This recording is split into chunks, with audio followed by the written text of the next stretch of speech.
O apego e a raiva são dois lados da mesma moeda. Por causa da ignorância e da divisão da mente na dualidade, sujeito-objeto, agarramo-nos às coisas que percebemos como fora de nós. Ou então, tentamos nos afastar delas.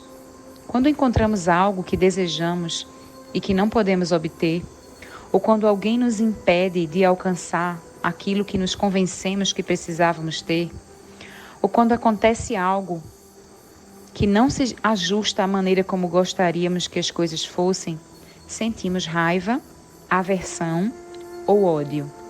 Essas reações, porém, não trazem benefício algum.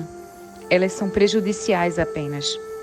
Com a raiva e também com o apego e a ignorância, os três venenos da mente, geramos karma sem fim, sofrimento sem fim. Disse que não há mal que se compare à raiva. Por sua própria natureza, a raiva é destrutiva, como um inimigo. Dado que nenhuma gota de felicidade jamais nasce da raiva. A raiva é uma das mais potentes forças negativas no universo. A raiva e a aversão podem levar à agressão. Quando prejudicadas, muitas pessoas sentem que devem retaliar, cobrando olho por olho.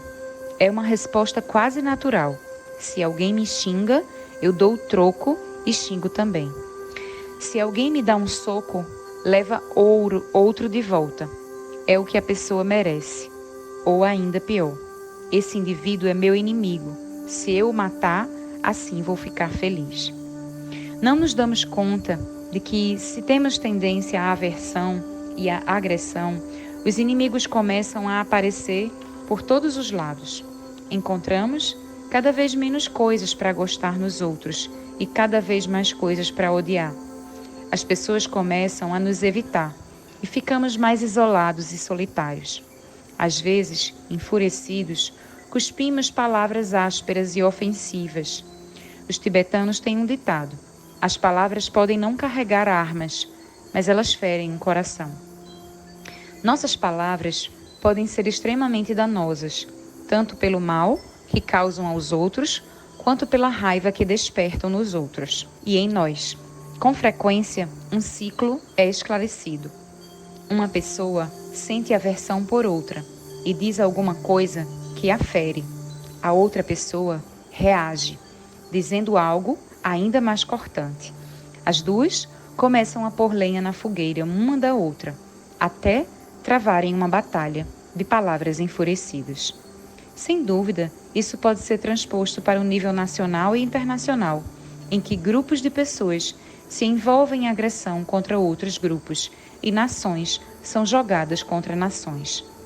Quando você deixa a aversão e a raiva tomarem conta de você, é como se, tendo decidido matar uma pessoa jogando-a em um rio, você se agarrasse ao pescoço dela, pulasse na água e os dois morressem afogados. Ao destruir seu inimigo, você também se destrói. É muito melhor dissipar a raiva antes que ela possa conduzir a um conflito maior, respondendo a ela com a paciência. Compreender a responsabilidade que temos por aquilo que nos acontece ajuda a fazer isso. Tratamos nossa ligação com alguém que percebemos como inimigo como se saísse do nada.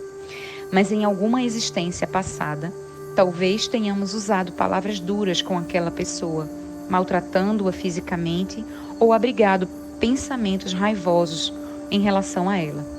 Em vez de procurarmos os defeitos dos outros, dirigindo nossa raiva e nossa aversão contra situações que pensamos estar nos ameaçando, deveríamos lidar com o verdadeiro inimigo. Esse inimigo, que destrói nossa felicidade a curto prazo e nos impede a longo prazo de alcançar a iluminação, é a nossa própria raiva e aversão. Se as vencermos, não haverá mais brigas, pois deixaremos de perceber os nossos oponentes como inimigos. Um grande retorno para pouco esforço. Tanto nós quanto eles teremos cada vez menos probabilidades de reincidir em situações que possam levar a um conflito. E assim, todos saem ganhando. A nossa tendência habitual é fazer contemplação, mas de maneira contraproducente. Se alguém nos insulta, geralmente ficamos remoendo o assunto e perguntando-nos por que ele me disse isso. E vez a por vez, alimentamos em nossa mente. É como se alguém tivesse atirado uma flecha contra nós, mas o tiro saísse curto. Concentrarmos-nos no problema é como apanhar a flecha e cravá-la em nosso peito repetidas vezes, dizendo: ele me magoou tanto, não acredito que ele tenha feito isso. Uma outra opção era usar o método da contemplação para refletir sobre as coisas de um modo diferente, para modificar o nosso hábito de reagir com raiva. De início, como é difícil pensar com clareza em meio a uma discussão. Começamos a praticar em casa, sozinhos, imaginando confrontos e novas formas de responder a eles. Imagine, por exemplo, que uma pessoa o insulte. Ela está enjoada de você. Dá-lhe um tapa ou ofende-lhe de algum modo. E você pensa: o que devo fazer? Vou me defender, vou retaliar, vou expulsar essa pessoa da minha casa. Agora experimente uma outra atitude. Diga a si mesmo: essa pessoa me deixa com raiva. Mas o que é a raiva? É um dos venenos da mente, que gera karma negativo e leva a um sofrimento tão intenso dentro de mim. Confrontar raiva com raiva é como ir atrás de um louco que pula de um precipício. Será que eu tenho que fazer o mesmo? Se é insano da parte dele agir como ele age, é ainda mais insano da minha parte agir do mesmo modo. Lembre-se de que aquelas pessoas que agem de forma agressiva em relação a você estão apenas comprando o próprio sofrimento, criando por ignorância condições mais difíceis para si mesmas.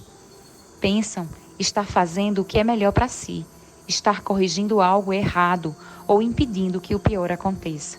Mas a verdade é que esse comportamento não traz benefício algum.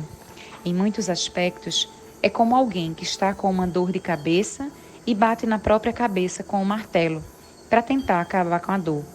Em sua infelicidade, ela põe a culpa nos outros, os quais, por sua vez, ficam com raiva e brigam, apenas piorando a situação. Quando consideramos a condição difícil em que se encontram, damos-nos conta de que essas pessoas deveriam ser objeto de nossa compaixão, e não de raiva ou de crítica. Então, almejamos fazer tudo o que está ao nosso alcance para protegê-las de mais sofrimento, como faríamos com uma criança que está sempre se metendo em travessuras, fugindo o tempo todo para a rua e nos batendo e arranhando quando tentamos trazê-la de volta. Em vez de desistirmos daqueles que agem mal, precisamos compreender que eles buscam por felicidade, mas não sabem como encontrá-la. O papel de inimigo não é permanente. A pessoa que o fere hoje pode se tornar o seu melhor amigo amanhã. O seu inimigo de hoje pode mesmo ter sido, em uma vida passada, a pessoa que lhe deu a luz, a mãe que alimentou e cuidou de você. Ao contemplarmos assim, repetidamente, aprendemos a reagir à agressão com compaixão e a responder à raiva com bondade. Um outro método que podemos empregar é adquirir consciência da qualidade ilusória da nossa raiva e do objeto da nossa raiva. Se alguém, por exemplo, lhe diz: você é um indivíduo mau, pergunte-se: será que isso que ele fala me faz uma pessoa má? Se eu fosse um indivíduo mau e alguém dissesse que eu sou bom, isso faria de mim um indivíduo bom? Se alguém diz que carvão é ouro, ele passa a ser ouro? As coisas não se transformam apenas porque alguém diz isso ou aquilo. Por que levar essas palavras tão a sério? Sente-se em frente de um espelho. Olhe para sua imagem. Insulte-a. Você é feio. Você é mau. E em seguida elogie. Você é bonito. Você é bom. Independente do que você diga, a imagem permanece, simplesmente como ela é. Elogios e críticas não são tão reais em si. É como um eco, uma sombra, um mero reflexo. Não tem poder algum de nos ajudar ou prejudicar, a não ser que acreditemos nele. À medida que praticamos desse modo, começamos a compreender que as coisas são desprovidas de solidez, como um sonho ou como uma ilusão. Criamos um estado mental assim, mais espaçoso em nossa mente, um estado que não é tão reativo. Então, quando a raiva aparece, em vez de responder imediatamente, podemos olhar para ela e perguntar: o que é isso? O que está tentando me fazer ficar vermelho e tremer? Onde você está? O que descobrimos é que a raiva não tem substância, que não é uma coisa que pode ser encontrada. Assim, quando nos damos conta de que não conseguimos encontrar a raiva, podemos deixar a mente em repouso. Não reprimimos a raiva, não a afastamos, nem nos envolvemos com ela. Apenas deixamos a nossa mente repousar em meio a ela. Podemos ficar com a própria energia, simples e naturalmente, permanecendo cientes dela, sem apego, sem aversão. E então constatamos que a raiva, assim como o desejo na realidade, não é o que pensávamos ser. Começamos a ver a sua natureza e a compreender a sua essência, que é a sabedoria, semelhante ao espelho. Fazer isso pode soar fácil, mas não é. A raiva nos estimula e nós perdemos as estribeiras, de um jeito ou de outro. Ficamos furiosos, julgamos ou reagimos, nos envolvendo com o que nos contrariou. O nosso hábito de revidar dessa forma vem sendo reforçado, vez após vez, vida após vida. Se nossa compreensão da essência da raiva for apenas superficial, vamos verificar que não seremos capazes de aplicá-la a situações da vida real. Há um famoso conto folclórico tibetano sobre um homem que estava meditando em um retiro. Alguém veio vê-lo e perguntou: "Em que você está meditando?" E ele respondeu: "Na paciência." E o homem falou: "Você é um idiota." E isso deixou o meditador furioso, e ele imediatamente começou uma discussão, o que mostrou exatamente quanta paciência ele tinha. Somente pela aplicação sistemática, contínua desses métodos, dia após dia, mês após mês, ano após ano, é que conseguiremos dissolver os nossos hábitos tão arraigados. O processo pode levar algum tempo, mas nós, sem dúvida, iremos mudar. Veja com que rapidez mudamos em termos negativos. Estamos felizes e então alguém diz ou faz algo e logo ficamos irritados. Mudar de modo positivo requer disciplina, requer esforço, requer paciência. A palavra para meditação em tibetano vem da mesma raiz que o verbo familiarizar-se ou aclimatar-se. Utilizando vários métodos, nós nos familiarizamos com outros modos de ser. Há uma expressão: até um elefante pode ser domado de diferentes maneiras. Quando ferrões e ganchos são empregados com habilidade, esse animal, enorme e potente, pode ser conduzido com tanta delicadeza.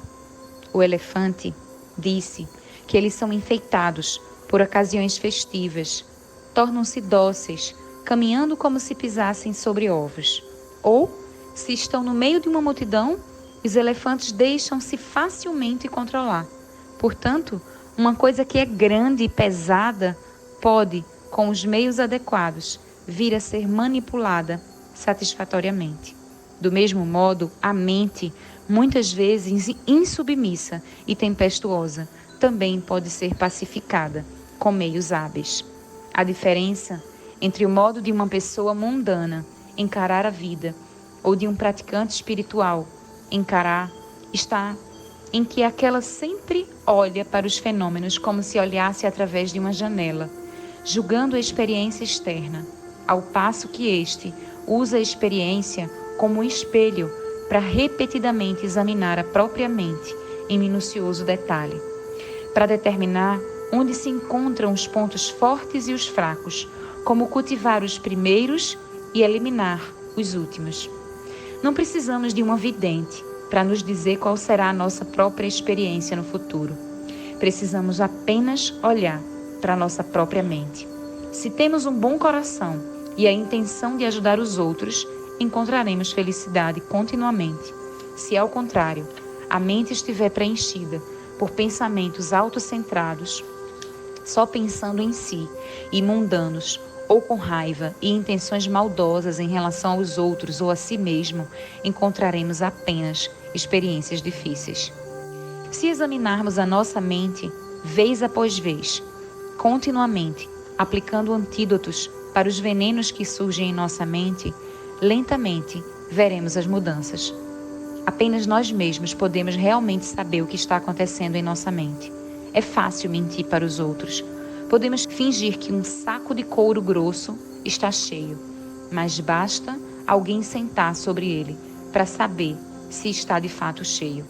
De igual modo, podemos nos sentar por horas na postura de meditação, mas se pensamentos vindos do veneno circulam pela mente o tempo todo, estaremos apenas fingindo fazer prática espiritual.